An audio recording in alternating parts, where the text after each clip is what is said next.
Hey all, welcome back to the channel, and today we're going to delve into the ranks of the Unicron trilogy. Not somewhere I often go because it's not really something that I am connected to. However, I have often heard the stories, the legendary stories from Velocitron of a character known by the name Override. And indeed, Override is going to be our focus this time around in the latest GotBot True review.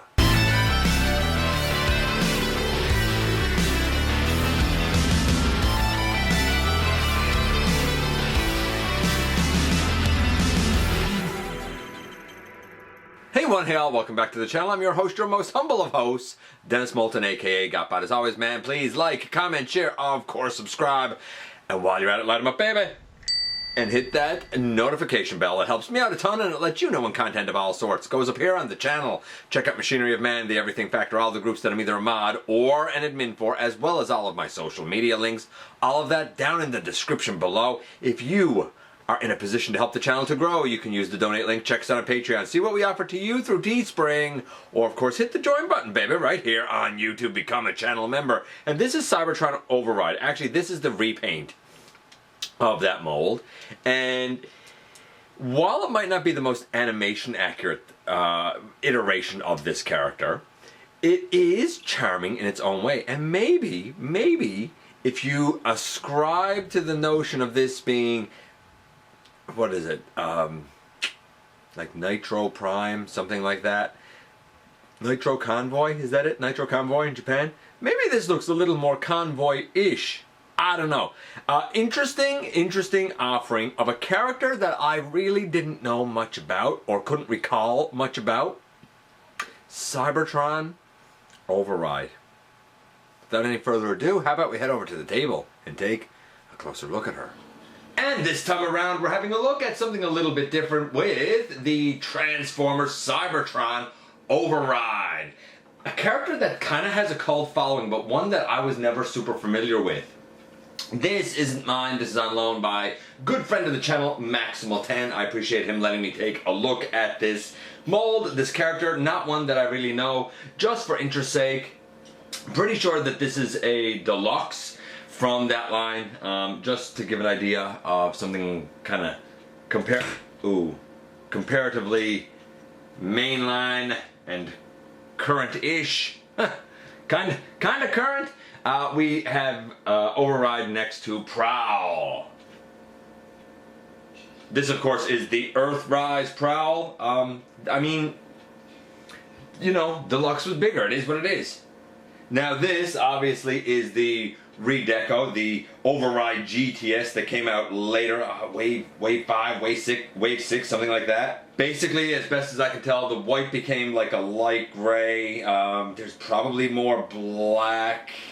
Like the windshield, I think, was red, now it's black. So, like, there are definitely a few little differences, but I like it well enough. Now, a few things to note here about the character.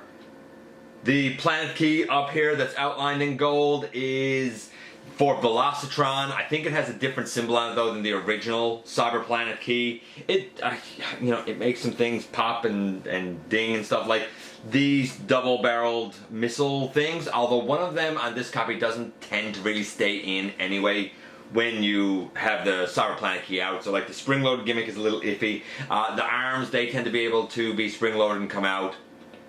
I don't have instructions for this, so some of this is a bit of guesswork. I know that in Japan, the character is known as Nitro Convoy, and instead of being female, is male. Apparently in North America, the reason Override is female is because in the cartoon, the network wanted her to be female. I think she was originally supposed to be male. Anyway, so, I mean, take all that for what you will, and I think this paint job was kind of under the code name of Clutch, something like that, so maybe it was intended to be a different character altogether. I don't know. It seems like, with the lore that I hear about Override, it seems like there was more machinations in the past regarding her existence than I really have a grasp or a clear understanding of. And I think this mold might have also been used for Shattered Glass Elite 1, maybe a BotCon thing, something like that. I think. I don't quote me on that. Anyway, you cut it. In terms of animation accuracy, this is not really animation accurate. Obviously, the first coloration would be more animation accurate.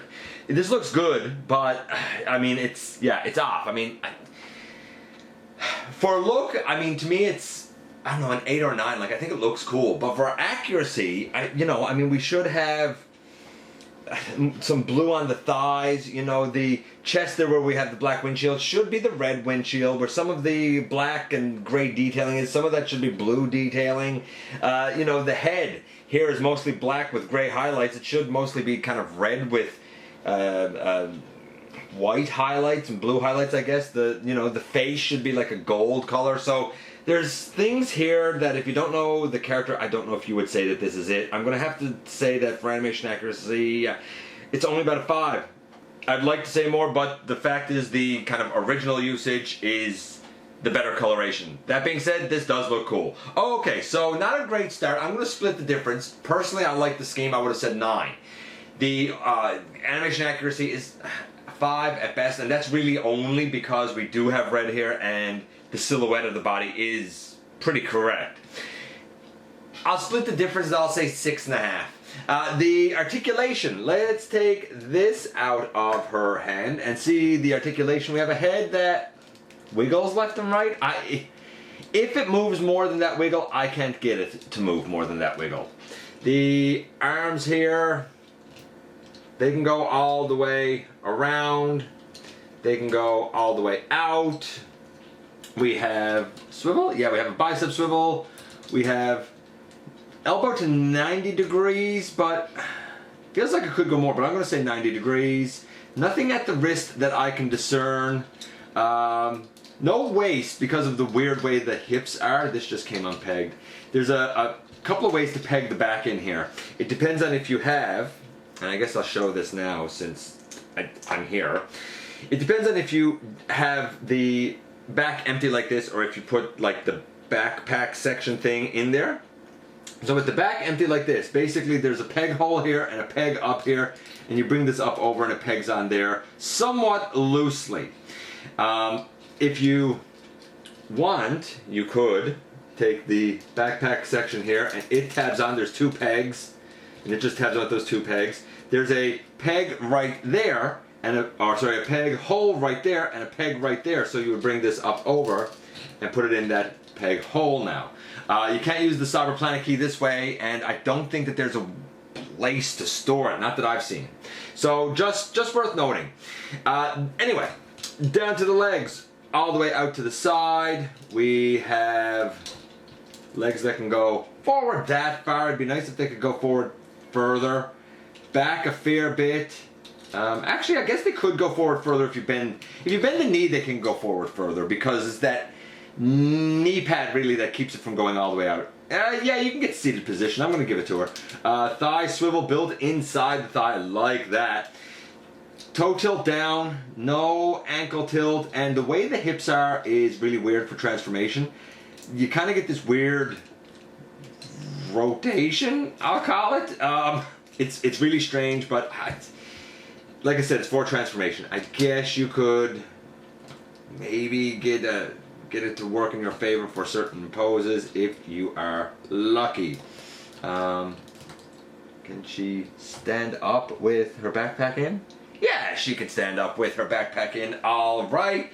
So, decent articulation. You know, I guess wrist would be nice, ankle would be nice, waist would be nice, but I get it with the transformation. I mean, you just can't. It's good for the time. Here's the thing. I have often said that RID 2001 was pretty good line. I've said Cybertron, pretty good line. Even some stuff from Energon, Armada had a lot of limitations. This was, I would say, really, I don't want to say advanced for its time, but it was going in the right direction. It was showing what they could accomplish with a neat mold, and you would look at this and probably think some things will get in its own way, and it kind of doesn't. So yeah, no, I think I dig it.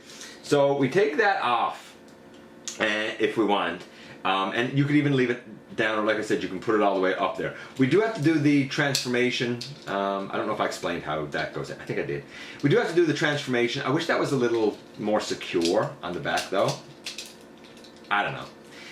And the transformation isn't hard, really. A little bit weird, but I pretty much think I got it figured out. We'll see. So we bring this whole piece kind of down thusly. And what we have is, and we flip down the feet. What we have is a little tab on the side and a little notch on the side of the leg. So the leg will actually go kind of turned on an angle, right? Kind of turn on an angle, and then it will like peg in here. See if I can do that. Oh, I can't do that. You know why I can't do that? Because I haven't turned the hips out yet. The hips got to come out. So we rotate the hip out, and we rotate the hip out, and then we bring this down. We rotate the thigh around to the right position. Same here. We rotate the thigh around to the right position. Again, the joy of doing this stuff without a set of instructions, right? Then we should be able to tab this in. Just have to line it up correctly. Same on this side, we got to line it up correctly.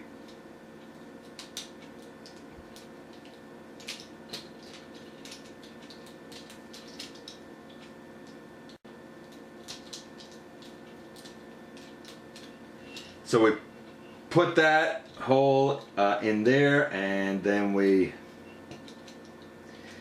should be able to do the same thing here.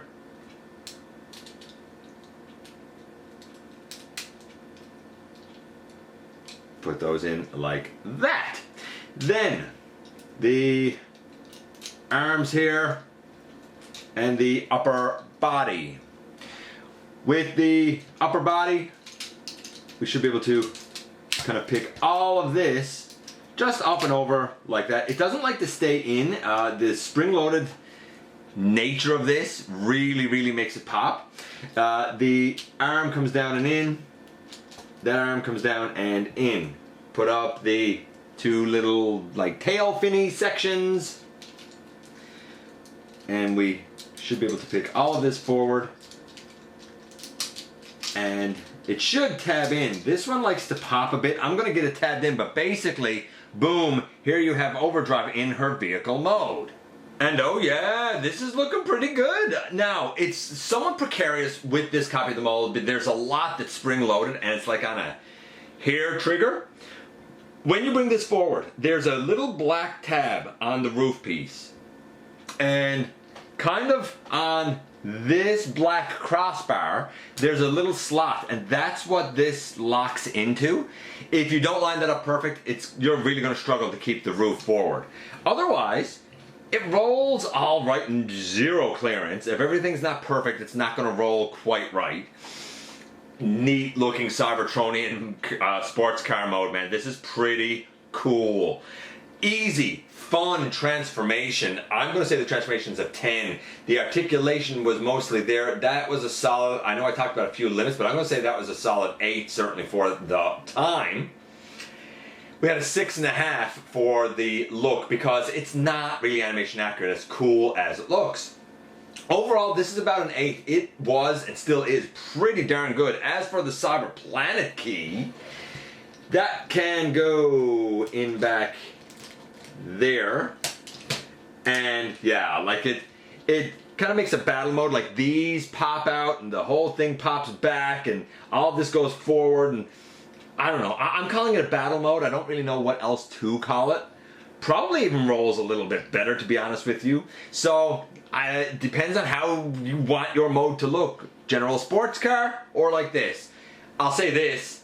In this case, you don't have to worry about any of the spring-loaded stuff popping because it's already popped.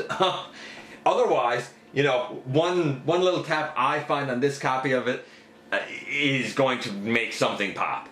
Not a big deal, but I mean, it was the nature of spring-loaded gimmicks. Overall, an 8. Override is a character I didn't know, but honestly, a really fun offering from this classic Cybertron line. And here we are again, and here she is. I'm saying she because I am naturally going to defer to the North American fiction, though I do think that this color scheme works better.